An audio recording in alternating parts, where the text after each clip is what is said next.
We're here again at En Route in Peckham, and I am here with my gal Vnee. Hi. Hi. You know, for ages I thought you were Vnee. I know you did. It was quite funny. Yeah, and also this is going to be annoying for you, right? Because I've interviewed you already on radio, so I am going to ask you some of the same questions, but you're just going to have to get over it. Fine. I'll try not to cry. Yeah, please don't. That's not. I'm not really about that. I'm not really out here trying to make my Same guests cry. questions. You literally just went like eyes roll back into your head then. Woo. Whoa. Anyway, Vnee is a DJ from Scotland, but is also Punjabi, and that's a beautiful combination of things. Because you know, one of my favourite things is when I see a brown person and they've got a Scottish accent. Really? I'm really into it. Because I'm a rare breed. You are. I'm such a rare breed. You really are. But I've sort of answered the question that I want to ask, that I ask every guest at the start of the episode, which is, Vnee, where are you from? Where am I from? Where are you from? I'm from Glasgow. I'm born and bred Glaswegian. My ethnic background is Panjabi, so I'm South Asian. I'm Panjabi. Yeah, I'm glad you were like, no, I am. Yes, I'm Punjabi. I'm Punjabi. For sure. But I'm born and bred in Glasgow. So how did the Glasgow come into the Punjabi? How did this melting pot happen? How did this melting pot happen? Yeah. Well, yeah. my mum and dad decided to get naughty. The sperm met the egg. You know, the Gross. bees, that kind of chat. But like, go on. So how did it happen? How did you come to Scotland? Are you both your parents Punjabi? What's the sitch? Yeah, so both of my parents are Punjabi. My dad is like me, so born and bred in Glasgow.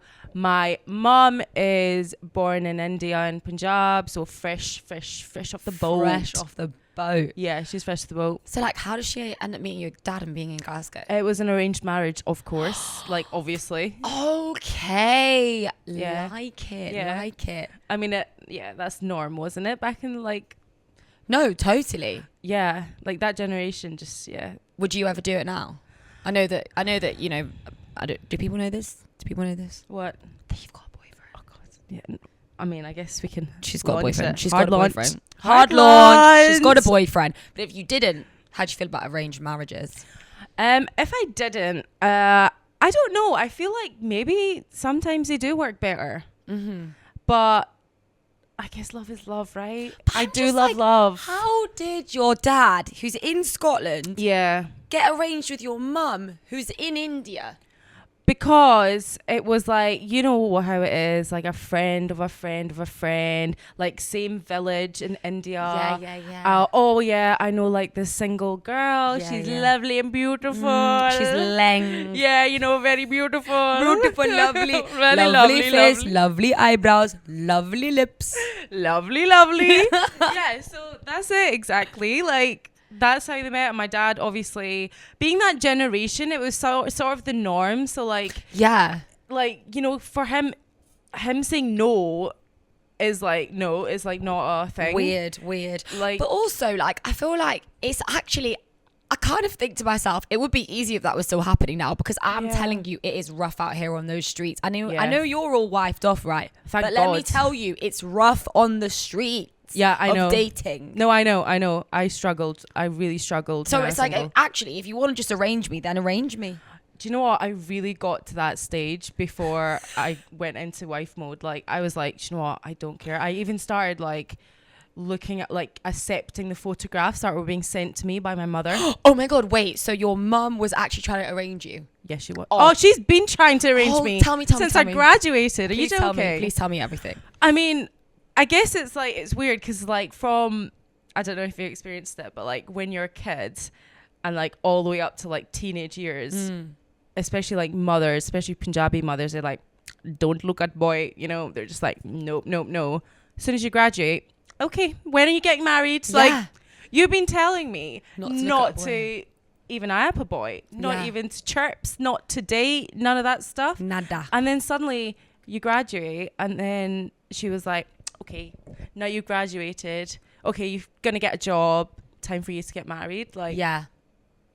apparently I have not been looking at boys for years. So Yeah. who am I supposed to marry? Yeah, I didn't even know they existed. I Yeah. had my eyes shut like most of the time and don't know. Yeah, I have no idea. I don't know what you're talking about. So like, would she like send you pictures of gents and recently, yeah, obviously, like I'm kind of in my late 20s. Oh god, I'm in my late 20s. So like so am I, it's fine. as soon as I got to like 20, I mean, to be fair, it's always been since I graduated, but recently after I turned 25, it was kind of like non-stop. Oh, this is my friend's son, my friend's son, Yeah. another friend's son. Always the friend's son. And I'm like, what are they doing? They're like gossiping with their friends. Like they're having like mothers meetings. Like, okay, this is my daughter. Yeah. Let's see your sons. Yeah. Pick a mix. Oh yeah, that would be a good match actually. Vnee, what do you think of this gentleman? Oh, what do you think of this one? Yeah. Were there any lookers? No. No fitties. No, there wasn't any fitties. I also thought like moving to London, like, you know, maybe there might be a bit of a chance because like Glasgow. No. Really? Yeah, it's really small as well. Like the community is really small, so I don't know. I don't really fancy. And was your mum quite like, oh, it has to be with a South Asian guy or it has to be with a Punjabi guy? Yeah. Yeah. Yeah, I think my mum even went. I think like my mum. I mean, now she's okay. Like she isn't that like, let's say, backwards thinking, but like I think initially she was like, has to be Punjabi, but also has to be this certain caste. Like she was very. Yeah, it's such a thing, and people don't realize outside of South Asian culture. Yeah. Not only do you have to be with the brown person, but they also have to be from the same culture. They also have to be the same religion, and then caste. Yeah. Which how are you finding them? It's just so not right. No, it's so not right because this caste system is just absolute bollocks. Bonkers. Especially when you're in the UK. Yeah. Sorry, can I swear? Yes, you can. Thank you. Like. You're in the United Kingdom. Like, why am I even looking at the United Kingdom? In the United Kingdom, we are British. No, it's true, but also like so many people, young girls, like go along with it. Yeah, you know, I've got friends that do, and they just think, well, there's no other option. So I rate the fact that you've sort of been like, well, I'm gonna do me. Yeah, I know. I've been very independent. How's that gone down? It's been really good, but it's also been like chaotic in terms of like my mum and dad's eyes. Like also being like the oldest sibling. Right, me too. Like you are expected, especially being a girl. Yeah. Oh my god, are you joking? Like this is just so wrong. I'm even on here right now. This is wrong. Yeah. So never mind the move to London that I decided to make like years ago. That went off like in my mum's eyes, like she was just like, you're not married yet. Like that to her was, but she also knew who she raised, so she knew I was very like independent. Like I was smart, and my dad was like, oh, do you want to do this? And I was like, yeah, do it. He was like, that's fine, just go for it. You know, it's like a good career move because I came down for my job. What were we talking about? We were talking about arranged marriages, and then we were talking about being set up with people, and then we started talking about something else, and then I got distracted because I thought about asking you something else, and then I forgot what it was. Interesting. Anyway, all right. ADHD queens. Yeah. I'm actually having a mind blank right now. Okay, there we go. We're back in the room. I've got it. Okay, so when you just backtracking to the first question I asked you, where are you from? When people ask you that question, how do you feel about it? I think like initially when people asked me where I was from, I didn't really take it. To be fair, I didn't really take it as an offense. To me, it was more like you're asking me a question and then I'm really asking you a question back, because the question I ask back is like, what do you mean? Are you asking me where I'm born and raised, or actually what my ethnic background is? Yes. Like, so that is like the automatic question that like pops into my head when they ask that. Because obviously it's two different things. Yeah. And, like, being Scottish as well, like that's a bit of a shocker as well to people, because they're like, I love it. Why though. the hell has this accent just come out of that brown girl? This is what I mean. Do you know what I mean? I really love it. I honestly, it's such a freaking, it's just such a flex. I'm like, there's this cool brown girl with these thick eyebrows, and then she's just like Scottish. Are you flirting with me? I love Glaswegian people, you know, I do. I want to go. I've said it before. I know. I am begging someone in Glasgow to book me for a DJ set. Anyway. Promoters. Come on now. But yeah, exactly. And I like the fact that you ask the question back. You're like, well, what do you mean? Yeah. What does that even mean, that question? Yeah. Or I just like, I think like, It's a hard one because where are you from? For me, it's like so splitting. It's like what do you want me to answer with as well? Like, what do you expect me to say? Yeah. But initially, I didn't take much offense to it. To be fair, I think also when I came down to London, people were even more confused with my accent. So Yeah. I do understand why they're asking me where I'm from. Yeah. Or usually they're like, "Where are you from in Scotland?" Yeah. Sure. Because they ask me like, because they're hearing my accent. Yeah, so they're like, "Where are you from in It'd be Scotland?" a bit wild if they didn't think you were from Scotland. Wouldn't Exactly. They? Be like, I know. I've had Northern Irish, Ooh. Ireland before. And You've got a proper Scottish accent, like it's not Irish. I know. So like, come on, Hans. Yeah. And then they go into like, "Oh, you're not fully Scottish, so are you?" And I'm like, "No, Punjabi. Like that's my ethnic background." They're like, "Oh, that's interesting." So do you feel more connected to being Scottish or to being Punjabi? Like, is it like a weird pull or is it a melting pot of things? Yeah, it's weird because like I feel there's certain aspects of me that are very Punjabi. Like, I love adding spices to every single bloody thing and dish. I also love like hyping myself up to like for club nights with like Punjabi music, capris. I don't know why. Absolutely. I mean, when we're going to get onto the music side of things in a minute, but your sets are full of that goodness. Yeah. But then I'm also very like patriotic to like Glasgow specifically in Scotland. Like, I think like moving down to London as well, it's just made me kind of even more feel stronger to my Scottish roots and like my Glasgow roots. Yes. Like I'm a huge Celtic fan and like you are. I grew up like, you know, surrounded, like my family are absolute diehard Celtic fans, so like I could never get rid of that, like, you know, just that football craze. And then also like the Scotland games come on, so I'm always supporting Scotland. It's never like a thing where, you know, I'm like, oh, what is, or like obviously India and the cricket, but like it's period football's to me is the football is. I mean, we're on the same page with it. Yeah, we might not support the same team, but football is the be all and end all. Come on, football, we love it. No cricket. No, I'm just not. I mean, unpopular opinion for brown people, but cricket is a no-go. I know. I think for me, I only watched cricket when my dad had cricket on, and he only really watched it when like India were playing like Pakistan. Yeah, like that to him was probably more interesting. So, where that's different because in other brown households you could probably expect just cricket being on like all the time. Yeah, but no, he was just he was a football fan more. Yeah, well, I'm here for that. Yeah. So in terms of like you as like I want to go back to like the sort of traditions of like arranged marriage and stuff and that kind of thing. Just because it's interesting, I think that why do you think in our culture it's such a thing, like arranged marriage or just getting married is like the thing that you have to do? I think like it's probably more a thing you have to do if you're a girl. And I think that might be deep rooted in just like our culture back in the days and like village kind of mentality where there was like a societal norm of like the guy will be raising the family, like, you know, bringing in the funds and the financial, like the breadwinner, etc.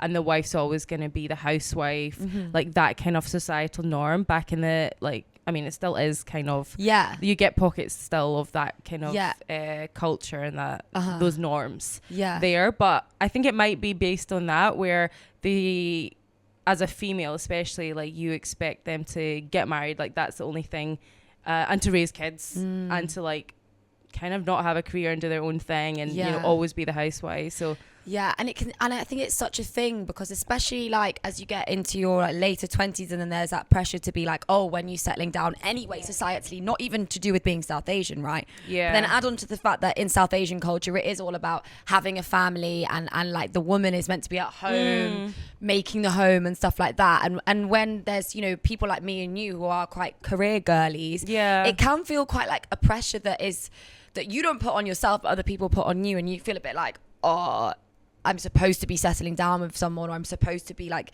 getting married now, but I don't want to do that. No, exactly. I mean, to be fair, I've had like thoughts where I'm like, oh God, I am getting older. Oh, maybe I should settle down, blah, blah, blah. And then like, obviously you get the Indian aunties being like, ooh, you're not married yet. Like, yeah. They just like judge you at weddings. But no, I've never had that kind of thoughts where I'm like, oh, I need to get like really settle down, and that's it. Like, I've always been career driven. I think I'm quite lucky because like my dad's never like, or my mum and dad's never kind of forced me really to be like, you know, that's it, get married, and that's absolutely. it. Like, they've been very open, especially like my dad, which is really like unusual. really nice. Yeah, because like I think you'd think that the dad would also be like, come on. Yeah, but your dad seems to be, he's super chill, so I'm really lucky in that aspect, because like I know a lot of like brown girlies, like sometimes it's normally the dad that is really putting the pressure on. Like, he's like, oh, okay, fine, you're gonna do well in your career, that's okay, but like make sure you get married. It's not about the career, it's about getting married. Exactly. And you know, want grandkids, blah blah blah. But yeah, I feel really lucky, and I think that's why I've kind of I was able to move down to London. I was able to just kind of like fulfill my dreams, and even like go from like a really serious career to like maybe a little bit not serious, people would think. Yeah. Okay, so you segueing me on beautifully. So I've discovered you. Keep saying so. I discovered you through music, through, you know, our mutual friend Ben. He's your friend, isn't he? Yes. Okay, I'm just checking. Hate him. Oh my God. I hate him. No, love Ben. Love you, Ben. He was telling me all about you because he's a big backer of like the South Asian music scene, even though he's not South Asian himself. He's currently in Kerala, actually. I know. Having a lovely time. I know. I could see. Jealous. But he told me about you, and then I stalked you, and I was like, this girl, yo. And then my friend Angus, who's now your friend Angus, saw you play at Fabric and was like, oh my God, Talina, you need to meet this girl. And then I was like, she's already on my radar. But I know you through music, and Vnee is your music name. Yeah. But that's not your be all and end all, right? You actually do a serious job. Yeah. Music is serious, by the way. Music is serious. Music is serious, by the way. Yes. We are all in agreement. But tell me about your other job. So I moved down to London because I got a job in finance. I'm a finance bro. So I got a job. I did accounting and finance at Glasgow University. So I was very much of a maths girly, loved my numbers, all of that stuff. I still kind of do, to be fair, and my spreadsheets. Like, me and you connect on many levels, my girl, but maths is not one of them. Freaking, and spreadsheets. You and Angus can do that. I love that stuff, honestly. So I moved down, got a really lame corporate finance job in this in financial services company. Really lame. It was horrible. Okay. Absolutely hated it. Face is very serious.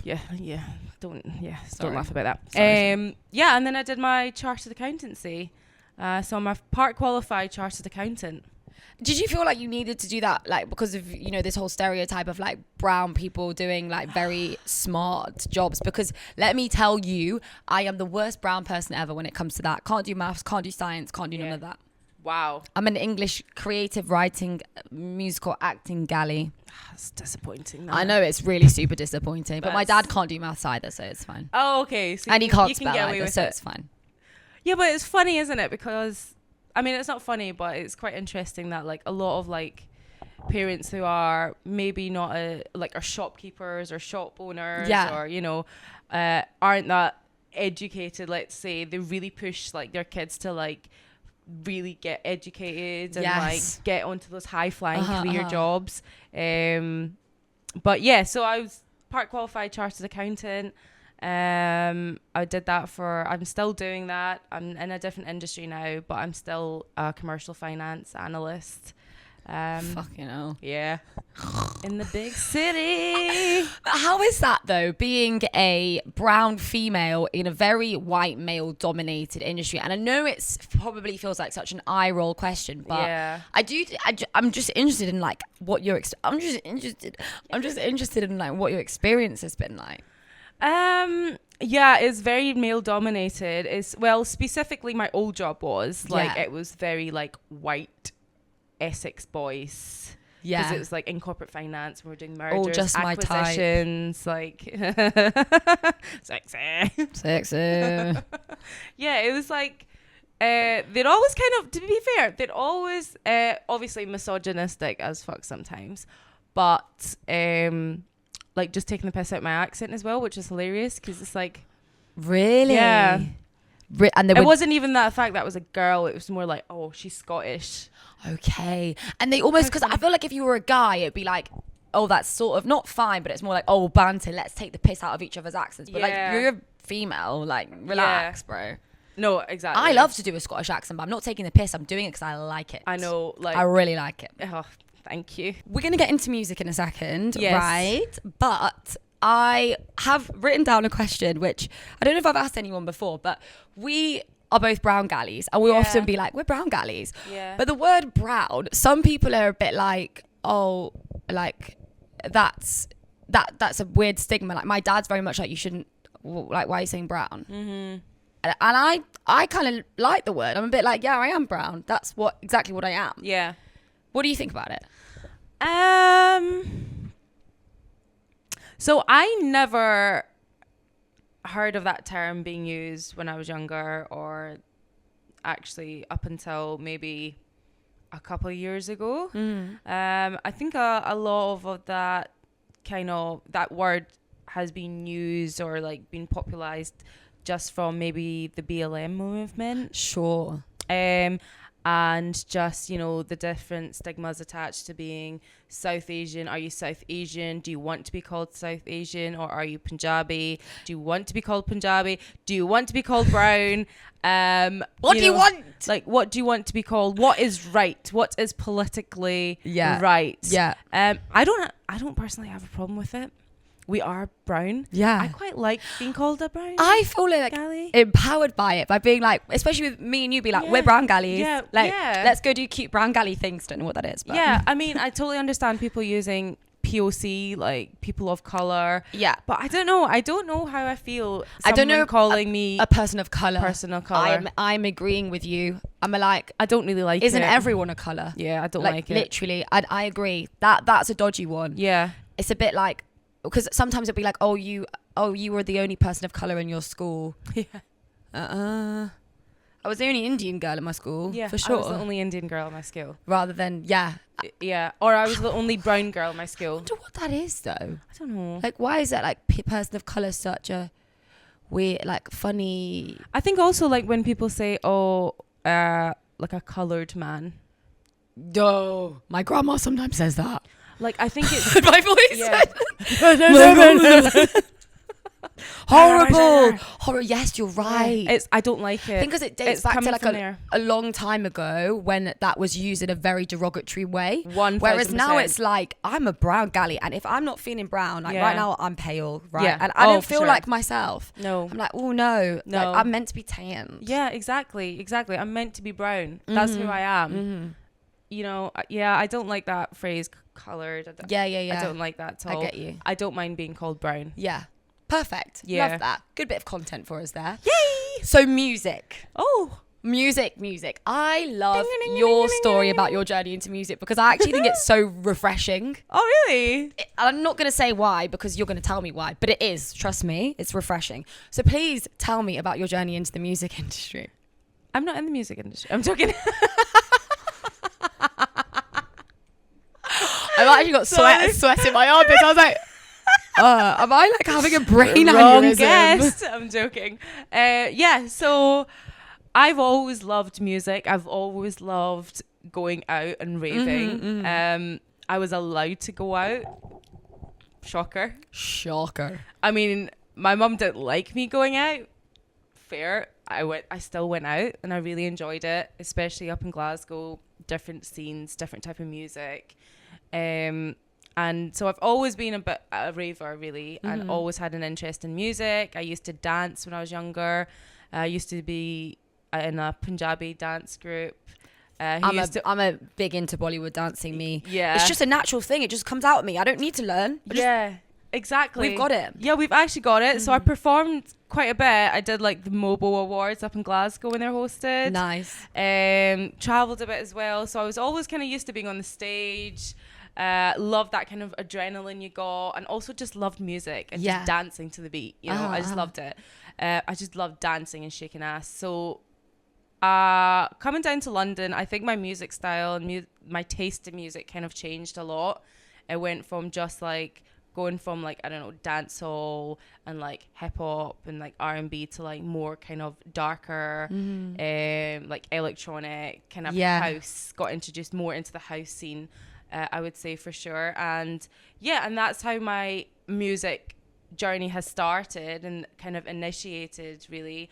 And then obviously I have a lot of friends in the music industry, and literally like one day last year I was like, can you just show me what the buttons are like, what the buttons do on these decks here? Like, can we just say that we're going to say who it is, because it's quite mad that this person is the person that taught you how to DJ. It's Kilimanjaro, who's a great friend of both of ours, but you guys go back, way back. And the fact that he is honestly, he's headlining everywhere. He's flying all over the world. He's one of the loveliest people ever. Yeah. But the fact that he taught you how to DJ is absolutely hilarious. Like, it's iconic. Yeah, it's pretty iconic. It's really being like, funny. Kilimanjaro taught me how to DJ. Like, what can I see? Kilimanjaro, I know. I think I kind of basically made a deal with him. I was like, I will give you Indian snacks, like, you know, the little...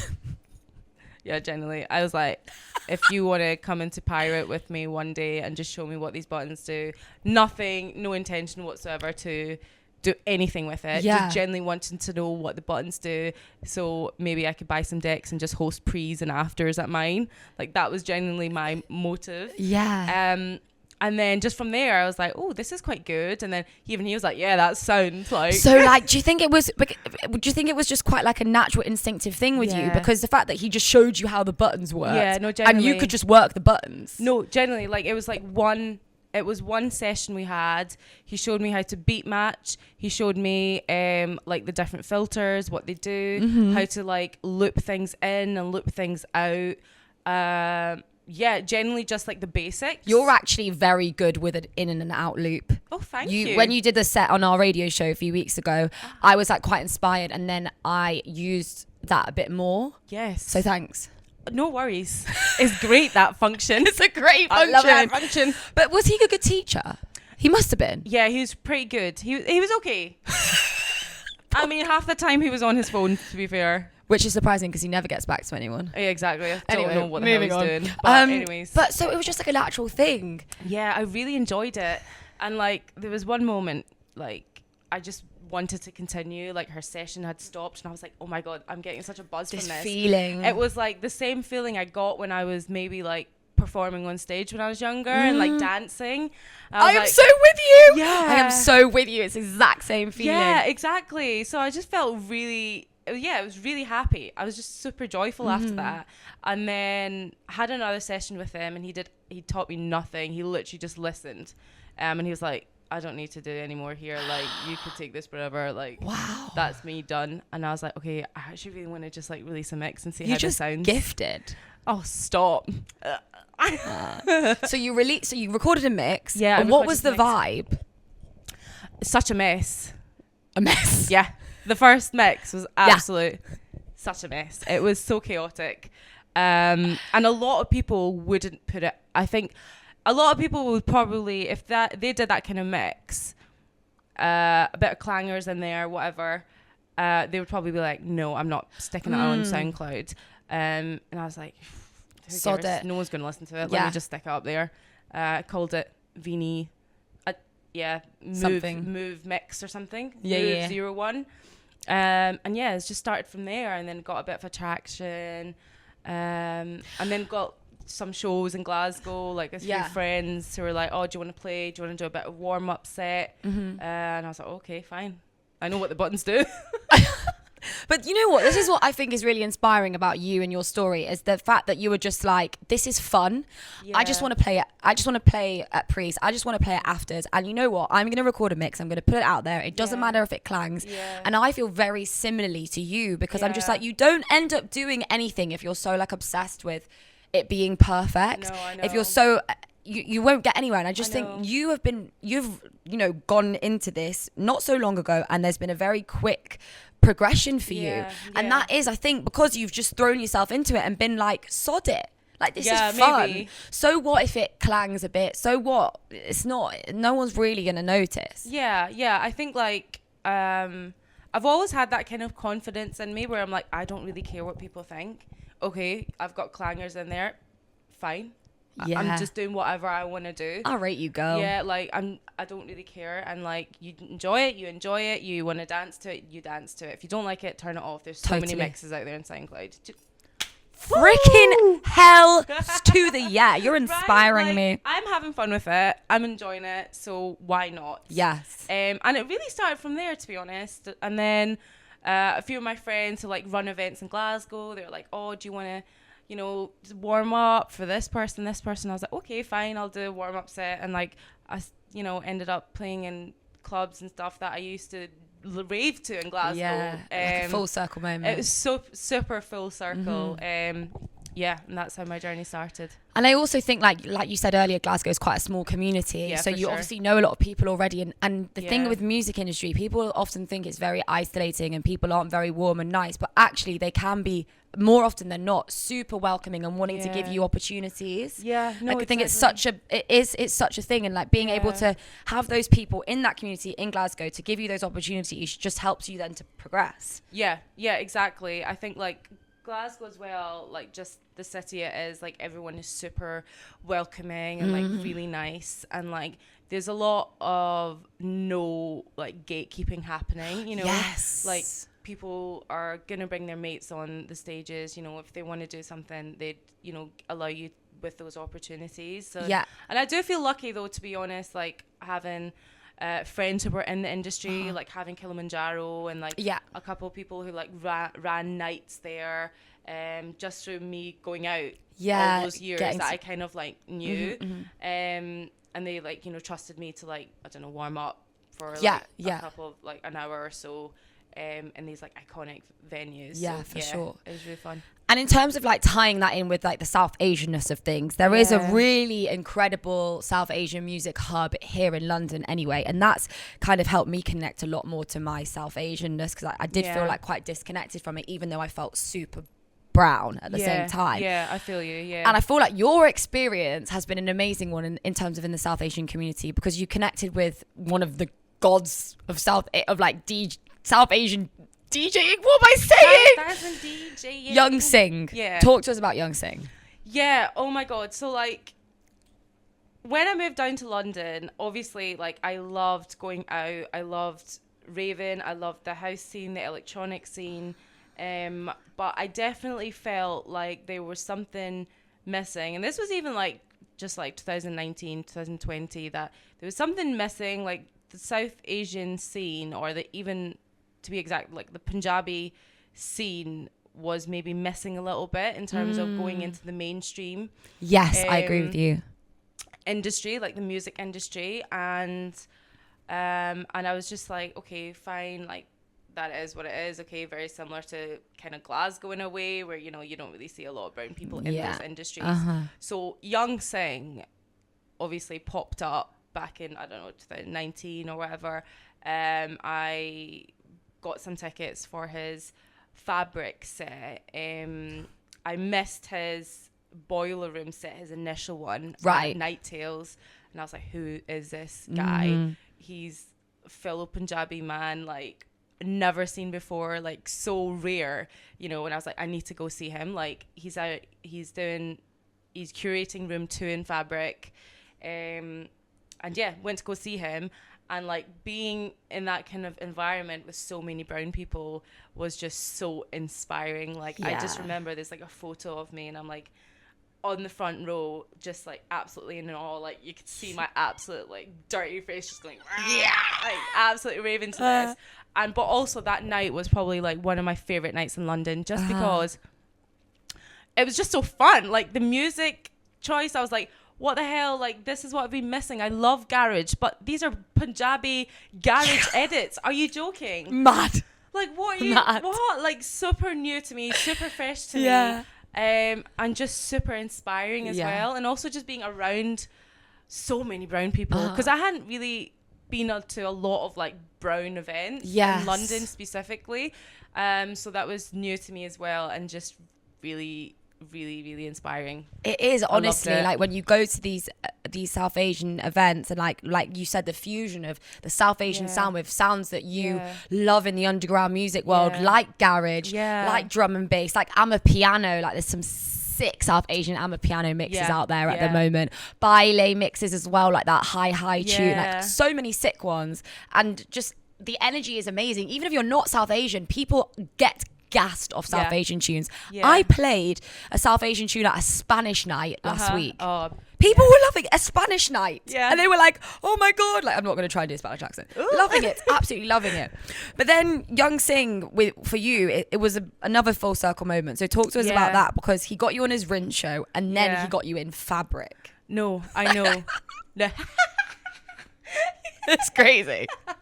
Yeah, like, can you imagine? I was literally just an absolute fan of his. Yeah. Like, initially, I was there front row at Fabric, and like a few years on, he's trusting me to like headline that same room at his Ekta night this year. So that was just, I mean, I don't think I've even processed that yet. Yeah, crazy, because you saw him for the first time at Fabric. Then now Yung Singh puts on his own nights, Ekta, and booked you to play at Fabric. Yeah. What the hell? Yeah, it's absolute madness. It's so crazy. But it also shows like just not how small the community is in London, but just also how much love there is, and like, you know, people will support you, you know, especially in your own community. Like, they will make sure that you do get that slot in Fabric, you know, that you are shown, like, you can showcase your artistry in a way, you know. And yeah, it was really inspiring. So just like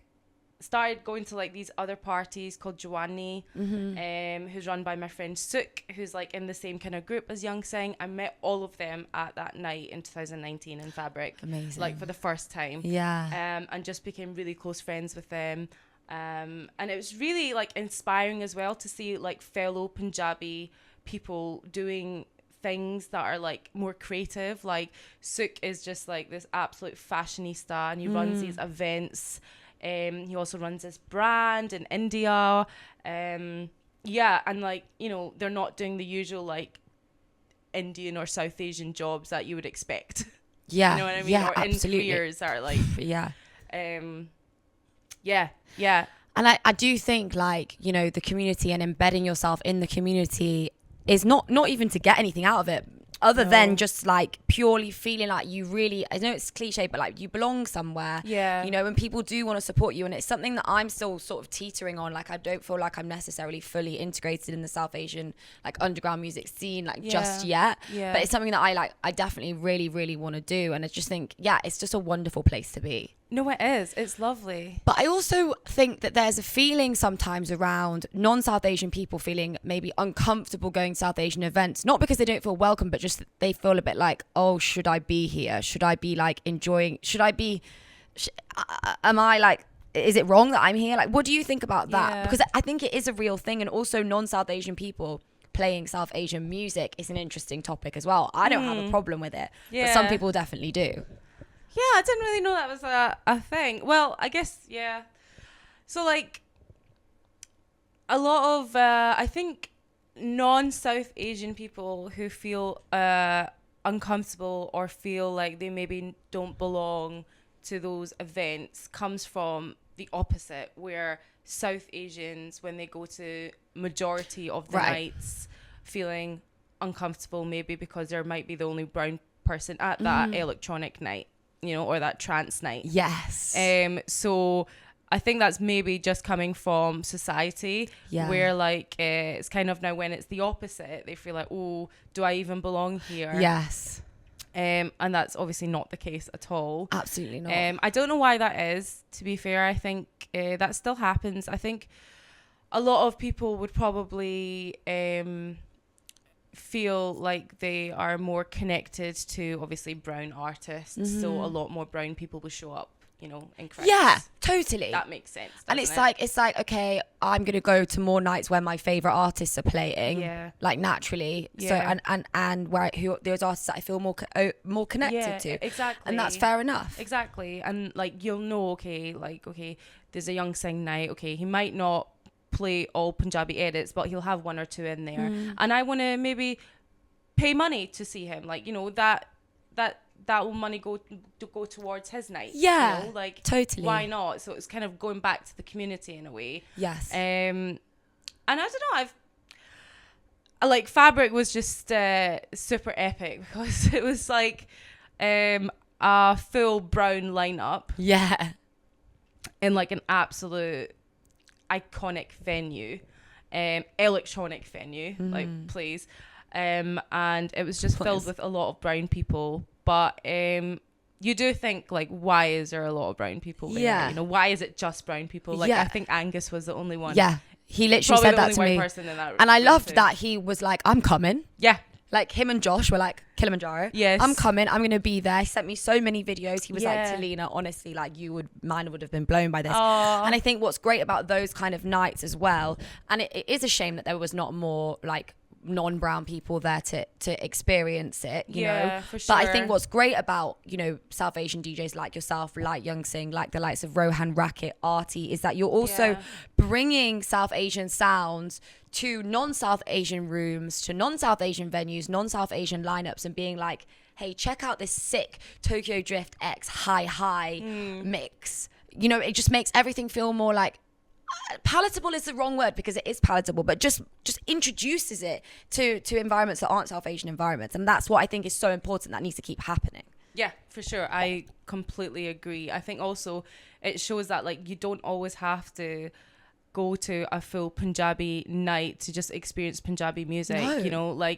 You probably won't get that. Half of my sets, actually most of my sets, I'll literally only stick 2 Punjabi edits in there because that's not all I play. Exactly. And I think that's another point that on the other end of the spectrum, it's I don't want to just be seen as someone do you expect that I'm only going to play South Asian tunes? No, or exactly. if you think you're coming to my set only for South Asian tunes, well, you're wrong, and you're going to be disappointed if that's what you expect. For sure. I think you do still get people, or mainly Punjabis who go to Yung Singh sets and expect just Punjabi edits, and then he goes into his drum and bass and jungle stuff, and then they're a bit maybe disappointed, or they think, oh no, what's he doing?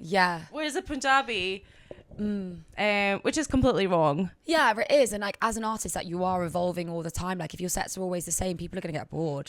I think there's 100%. I think there's a lot higher expectations as well, from people who are probably in the same community as you. Which might be a little bit of a hot topic, but I think white people might not have that much of a higher expectation. I agree. That's actually so true. I do think sometimes the South Asian community can maybe not purposely, but have put that pressure for you to feel that pressure. Oh, I can see brown people in the crowd. I need to play more brown music. I've done that before. 1000%. I felt like that at Fabric. I was like, oh god, okay, this is an Ekta night. Okay, you're gonna expect a lot more brown people there. It's a full brown lineup. They're gonna expect back to back just Punjabi edits or just full Punjabi songs. And I definitely had to switch around my sets, music that I was picking. I was continuously having a battle of where I want to take this. Do I want to please the crowd, or do I want to just go in the direction that I usually go and do, just go for what I do and what I love. So a bit of a battle there, but I definitely feel a lot of maybe white people in the crowd probably enjoyed it as much more because they didn't have much of an expectation of my set. Yeah, for sure. I do think that's such an interesting conversation that we've just touched on, actually. Last thing I want to talk about in terms of music is imposter syndrome. I don't want to be putting words into your mouth, but similarly to me, you're quite new to the DJing game, right? Me too. I've sort of been very blessed to have a lot of opportunities in a short space of time, and I know a lot of people don't have that and might have a certain level of feeling towards people like you and I. But how do you feel about that next topic, because someone like, that's why I rate someone like Yung Singh for being like, yeah, okay, Vnee's new to the scene, but she's got great track selection, great energy, so I want to put her on my lineup. Yeah, no, 100%, like major imposter Yeah. syndrome. Are you joking? No, I'm not joking. I'm not joking. Oh, you're not joking? Well, yeah, like I think that imposter syndrome is so natural. Like, firstly, because I'm new to the scene, being a girl, like, come on, having a vagina, literally. and also like being brown. Yeah. So a lot of like, especially in Glasgow, I think I think in London they're a lot more welcoming. You know, like, you know, they're not gonna just use you as a tick box exercise. But in Glasgow specifically, it's the imposter syndrome was very, very strong, because I was new to the scene, but also a lot of the DJs around me were all just playing like hard dance tracks. And, you know, they were like, oh, do you even know what you're doing? Oh, did you even go raving? You did go raving. I know. They you like did. You come from blooming Glasgow, man. You went raving. Oh God, honestly, I could rave you under the table. That kind of sounded weird. I like it. I'm gonna rave you under the table, babe. But yeah, they just have that also they have that expectation of you that like, oh, you're brown girl, you don't know what a club is. Yes, totally. Hilarious. Like, no, honey, we've been like secretly going out for a long time. You did not even know. Yeah, totally. And I really get you. And I guess the way to overcome that is to just keep doing it. Yeah. I think I'm quite lucky. I'm quite confident. Yeah. I'm quite a confident person. What you said about like, I don't really care what people think. Like that energy. And I would hope people listening to this like feel that. On that note, before we move into the final section, which is going to hopefully be a bit of a challenge, what piece of advice would you give to up and coming female brown DJs who want to try and get somewhere in this industry? Keep going. Don't listen to the parents if they're like, don't do it. No. Sorry, that was bad advice, but sorry. Don't listen sorry, to your Auntie and Uncle G. But just keep going and just be confident. There will be, especially like brown boys out there being like, oh, what you're doing, you're DJing, blah, blah, blah. Fucking ignore them, honestly. Yeah. They're twats. Absolutely. They're twats. Stick to what you want to play and what you enjoy. Yes. Don't put any expectation from what everyone else wants you to play. No. Play what you want to play and play things that you want to shake your ass to. That's what you love to say, isn't it? Shake your ass to. Yes. You want ass shaking. Yeah. High five to that girl. Okay, last section, last little fun bit. Question that I like to ask everyone. Yeah. I don't know why I'm doing this. Question that I like to ask is, we don't have to have a conversation about how you feel about having kids or whatever, but hypothetically speaking, say you were, what aspect of your culture would you want to pass down to your kids or to the next generation? Probably, I mean, it might be quite difficult, but like I'm proper fluent in Punjabi, like, because my mum's fresh. Like, I don't know how I love it, mum's fresh. I love it. And I feel so lucky that my mum is fresh. Yeah, I agree. It's great. Because, like, it's really great.